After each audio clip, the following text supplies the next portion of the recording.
In this video, we will talk about सहजीविता यानी symbiosis.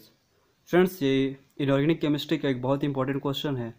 सो आज हम बात करेंगे सहजीविता के बारे में। चलिए देखते हैं क्या होता है सिम्बायोसिस यानी सहजीविता।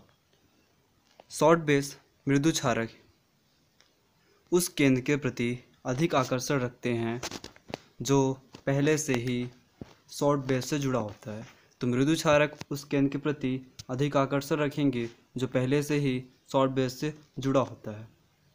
और साथ ही इसी प्रकार हमारा कठोर क्षारक यानी हार्ड बेस भी उसी केंद्र से या उसी केंद्र के प्रति अधिक आकर्षण रखते हैं जो पहले से ही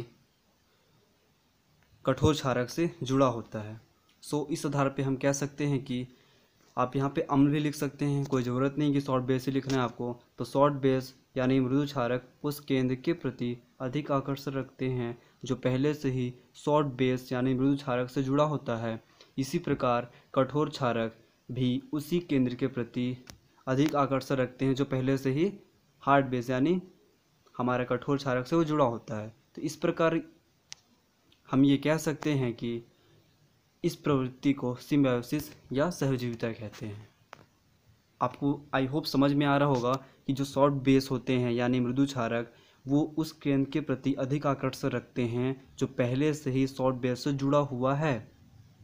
एज इट इज इसी प्रकार कठोर क्षारक भी उसी केंद्र के प्रति अधिक आकर्षण रखते हैं जो पहले से ही हार्ड बेस से जुड़ा होता है। तो इस प्रकार की प्रवृत्ति को सिम्बायोसिस या सहजीविता कहते हैं। एग्जाम्पल के लिए BF3 तथा NH3 दो अणुओं की क्रिया कराते हैं। BF3 में F हार्ड बेस है और NH3 भी हार्ड बेस है। अब सिम्बायोसिस के आधार पर हार्ड बेस केंद्र B के साथ बॉन्ड बनाना चाहेगा। B पहले ही हार्ड बेस F से जुड़ा हुआ है। सो इस आधार पे हम ये कह सकते हैं कि हमारा ये BF3 है। आपको ये दिखाई दे रहा होगा हमारे क्या है BF3 है। अब ये क्या हमारा एक हार्ड बेस है, ठीक है। अब इसका आकर्षण केंद्र क्या हमारा ये B इसका आकर्षण केंद्र है। अब साथ ही यहाँ पे आपको दिखाई दे रहा होगा NH3 यानी हमारा अमोनिया हो गया। ये क्या हमारा एक हार्ड बेस है। अब दोनों हार्ड बेस हो गए तो ये क्या करेंगे, यहाँ तो पहले से हार्ड बेस है यहाँ पर। अब ये भी क्या करेगा, इसके पास जाके केंद्र के पास एक हार्ड बेस है तो क्या करेगा, ऐड होने की कोशिश करेगा। सो यहाँ पे ये कैसा बनेगा हमारा BF3 जो है, F3 भी हम लिख सकते हैं और NH3 के एरो लगाकर शो कर सकते हैं। सो ये था हमारा सिम्बायोसिस का पहला एग्जाम्पल। इसी के आधार पे हम नीचे भी ये बता सकते हैं कि सिम्बायोसिस कैसे होता है। तो आपको दिखाई दे रहा होगा इसी प्रकार BH3 में H क्या हमारा सॉफ्ट एसिड है। BH3 में क्या हमारा H एक सॉफ्ट एसिड है। यदि इसकी क्रिया H- से कराई जाए यानी हाइड्रोजन आयन से कराई जाए तो प्रोडक्ट क्या होता है, आसानी से बनता है, ठीक है। प्रोडक्ट क्या होगा हमारा, आसानी से बनेगा।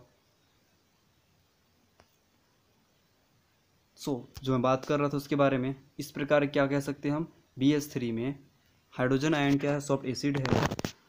अगर हम इसकी क्रिया हाइड्रोजन आयन से कराएं तो क्या होगा, प्रोडक्ट आसानी से बनेगा।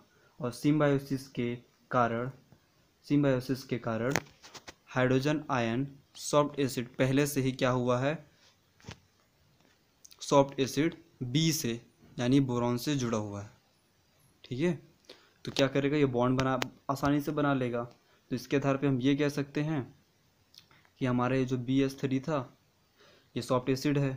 इसका आकर्षण केंद्र क्या है हमारा, बोरॉन है। आकर्षण का केंद्र इसका है हमारा क्या, ये बोरॉन है। अब क्या होगा, हाइड्रोजन आयन अगर इसको हम ऐड करना चाहेंगे सो क्या बनेगा हमारा फाइनल H3B यानी BH3 ये बनेगा। सो इस आधार पे हम ये भी कह सकते हैं, इसको क्या लिख सकते हैं हम, BH4 भी लिख सकते हैं। क्योंकि यहाँ पे क्या हो रहा हमारा, आपको दिखाई दे रहा होगा H3B जो था, BH3 जो था, H3B को ऐसा लिख कर हम H को अगर हाइड्रोजन को ऐड करेंगे तो BH4 भी हो सकता है। सो आप ऐसा भी लिख सकते हैं BH4, इसमें कोई दिक्कत नहीं है। अब इसका जो आखिरी एग्जाम्पल है हमारा तीसरा एग्जाम्पल, तो आप ये इसमें बता सकते हैं कि सहजीविता के आधार पर CH3 2NPF2 अणु की संरचना को स्पष्ट करना असंभव है। मतलब जो ऐसी संरचनाएं होती हैं, ऐसी संरचनाओं को हम क्या बोलते हैं?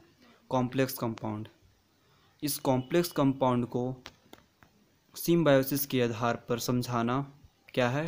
असंभव है। यानी इसके आधार पर, सिम्बायोसिस के आधार पर ऐसी कंपाउंड की व्याख्या नहीं की जा सकती। आई होप आप लोगों को वीडियो पसंद आया होगा। सो मिलते हैं अगले वीडियो में, तब तक के लिए बेस्ट ऑफ।